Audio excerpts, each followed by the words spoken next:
Variables.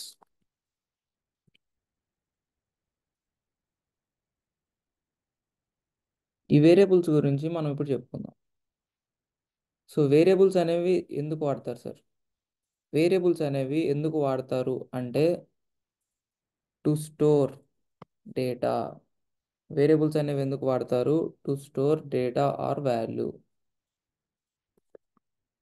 To store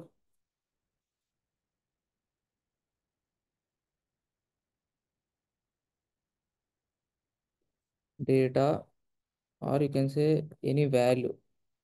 ఏదైనా ఒక వాల్యూని ఆర్ ఎల్స్ డేటాని స్టోర్ చేసుకోవడానికి మనమైతే ఈ వేరియబుల్స్ని వాడతాం అన్నమాట. ఓకే సార్, మనం ఏ టైప్ ఆఫ్ డేటా స్టోర్ చేసుకుంటున్నాము అనేది ముందుగానే చెప్పాలా వేరియబుల్స్లో డేటా స్టోర్ చేసేటప్పుడు? అంటే యా, మనం ఖచ్చితంగా మన వేరియబుల్స్లో ఏ టైప్ ఆఫ్ డేటా అనేది స్టోర్ చేస్తున్నాం అనేది చెప్పాలి. దేన్ని యూజ్ చేసుకొని చెప్తాం సార్ అంటే డేటా టైప్ యూజ్ చేసుకొని చెప్తాం. ప్రీవియస్ వీడియోలో ఆల్రెడీ మనం వేరియబుల్స్ అంటే ఏంటి అండ్ డేటా టైప్స్ అంటే ఏంటి అనేది చెప్పాము. ఈ వీడియోలో ఆ రెండింటిని కంబైన్ చేస్తూ ఒక వీడియో అనమాట, వేరియబుల్స్ని ఎట్లా క్రియేట్ చేయాలి అనేది. సో మనమైతే ఒక వేరియబుల్ని ఎలా క్రియేట్ చేయాలి? ఒక వేరియబుల్ని ఎలా క్రియేట్ చేయాలంటే ఫస్ట్ మనం ఆ వేరియబుల్ యొక్క టైప్ అనేది చెప్పాలన్నమాట. ఫర్ ఎగ్జాంపుల్, ఇప్పుడు నేను బై ఆ,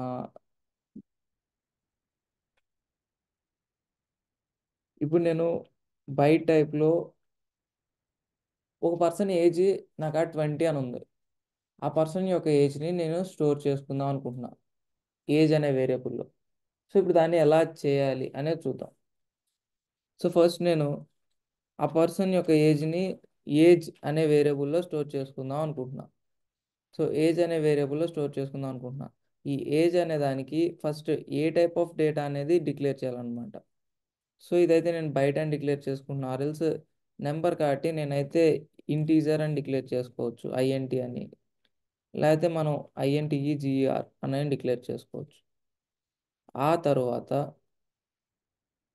ఇలా డిక్లేర్ చేసిన తర్వాత మనమైతే ఆ వాల్యూ అనేది అసైన్ చేసేయాలి. ఎంత నేను ఎంత అనుకుంటున్నాను, 20 అనుకుంటున్నా ఏజ్. ఫస్ట్ ఏజ్ అనే variable A type of data అనేది స్టోర్ చేసుకోవాలనేది ఫస్ట్ రాయాలన్నమాట. సో ఏజ్ అనేది ఇంటీజర్ టైప్ వాల్యూని స్టోర్ చేసుకోవాలి కాబట్టి ఫస్ట్ ఇంటీజర్ అని చెప్పి డిక్లేర్ చేసేయాలి ఏజ్ని. ఆ తర్వాత ఏజ్ అనే దాని వాల్యూ ఎంత అనేది అసైన్ చేసేయాలి, అంతే.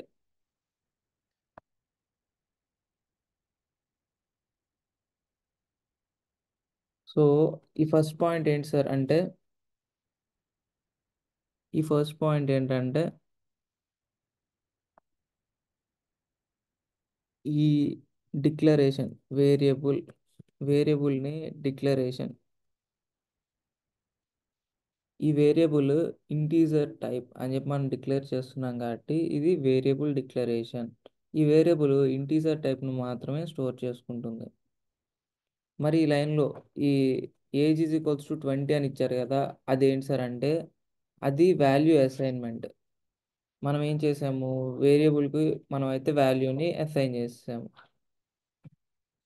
సో దట్స్ వై దాన్ని అయితే మనం ఏమంటామంటే variable initialisation. Variable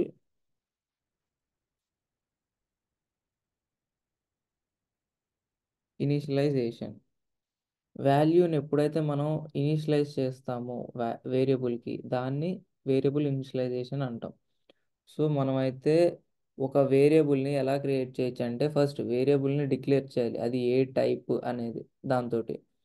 and then ఆ వేరియబుల్కి ఆ పర్టికులర్ వాల్యూ అసైన్ చేస్తే దాన్ని ఇనిషియలైజేషన్ అంటారు, అంతే. సార్ ఇలా నేను 2 లైన్స్లో రాయాలని లేదు సార్, సింగిల్ లైన్లో మనం దీన్ని చేయలేమా అంటే చేయొచ్చండి.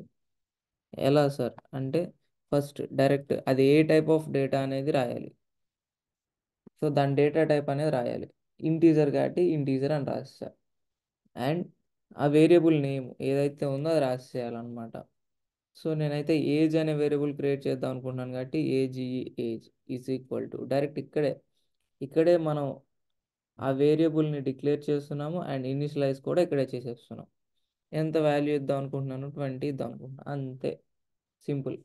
ఈ విధంగా సింపుల్గా సింగిల్ లైన్లో మనం కావాలంటే ఒక వేరియబుల్ని క్రియేట్ చేసేయచ్చు, డిక్లేర్ చేసి ఇనిషియలైజ్ కూడా చేసేయచ్చు సింగిల్ లైన్లో. ఈ ఫస్ట్ ఇంటీజర్ అనేది ఏంటి సార్? ఈ ఇంటీజర్ అనేది ఏంటంటే డేటా టైప్ అన్నమాట. అండ్ ఏజ్ అనేది ఏంటి సార్? ఏజ్ అనేది వేరియబుల్ యొక్క నేమ్ అన్నమాట. అండ్ ఈజ్ ఈక్వల్ టు తర్వాత ఏముంది సార్ అంటే అది వాల్యూ అన్నమాట, మనం అసైన్ చేయాలనుకున్న వాల్యూ. సో దట్ ఈస్ ఈ విధంగా మనం ఏదన్నా ఒక వేరియబుల్ని కానీ క్రియేట్ చేసుకోవచ్చు.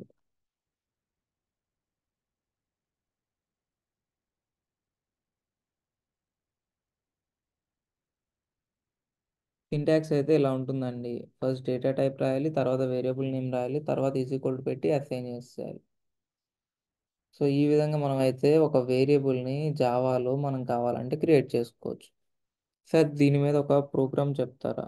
యా, ఈ డేటా టైప్స్ అండ్ ఈ వేరియబుల్స్ క్రియేషన్ మీద నెక్స్ట్ వీడియోలో మనం అయితే ప్రోగ్రామ్ కూడా చేద్దాము. సో ఈ వీడియో అయితే మీకు అర్థమైంది అనుకుంటున్నాను. How to create a variable, ఎలా క్రియేట్ చేయాలండి?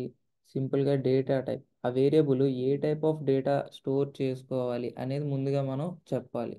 ఎలా చెప్పాలి సార్ అంటే డేటా టైప్ యూజ్ చేసుకొని చెప్తాం. సో ఈ డేటా టైప్ యూజ్ చేసుకొని ఈ variable A type of data store చేసుకుంటుంది అనేది చెప్పడాన్ని మనం ఏమంటామంటే ఈ జావాలో వేరియబుల్ డిక్లరేషన్ అంటాం. ఆ తర్వాత మనం స్టోర్ చేసుకోవాలనుకున్న వాల్యూని డైరెక్ట్గా ఆ వేరియబుల్కి అసైన్ చేసేయాలి. ఈజ్ ఈక్వల్ టు పెట్టేసి, ఈజ్ ఈక్వల్ టు ఆపరేటర్ అంటే ఏంటంటే అసైన్మెంట్ ఆపరేటర్ ఇక్కడ. సో ఈ అసైన్మెంట్ ఆపరేటర్ యూజ్ చేసుకొని ఆ వాల్యూని అసైన్ చేయాలి. దాన్ని ఆ అసైన్మెంట్ని జావాలో ఏమంటారంటే వేరియబుల్ అసైన్మెంట్ని వేరియబుల్ ఇనీషియలైజేషన్ అంటారు. సో సింటాక్స్ ఎలా ఉంటుంది సార్? ఒక వేరియబుల్ని సింగిల్ లైన్లో క్రియేట్ చేయడానికంటే ఫస్ట్ డేటా టైప్ రాయాలి. డేటా టైప్ ఏంటి? Integer. And then variable name రాయాలి, వేరియబుల్ నేమ్ రాసేయచ్చు అండ్ ఈజ్ ఈక్వల్ పెట్టే అసైన్మెంట్ ఆపరేటర్ ఆ వాల్యూని డైరెక్ట్గా అసైన్ చేయొచ్చు. సో ఈ విధంగా ఇదంతా సింటాక్స్ అండి.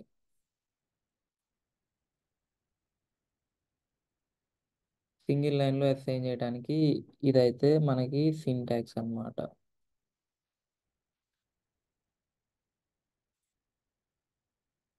Syntax of creating a variable. So ఈ వీడియో మీకు అర్థమైంది అనుకుంటున్నాను. Thanks for watching. Please like, share and subscribe and hit the bell icon to get the latest updates.